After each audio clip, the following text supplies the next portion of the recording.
Hello everyone, welcome back. In today's video, I'm going to show you exactly how to factory reset an Insignia Fire TV with both a remote and without a remote in 2026. So first of all, if you still have a Fire TV remote, this is going to be really easy for you. First of all, you just have to go to the settings, and when you are here inside the settings, you just have to simply look for the option of My Fire TV. When you are inside My Fire TV, you just have to look for the option of reset to factory defaults. So you need to simply select this particular option and confirm the reset.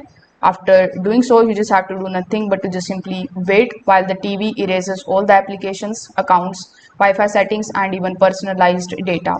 Now, if the TV is frozen, you can't access menus normally. So in that case, you need to try the Fire TV reset shortcut. So in order to do it, you just have to simply press and hold the back button and the right direction button, and you need to basically press these two buttons for at least 10 seconds. On many Insignia Fire TVs, this is going to open the emergency factory reset prompt automatically.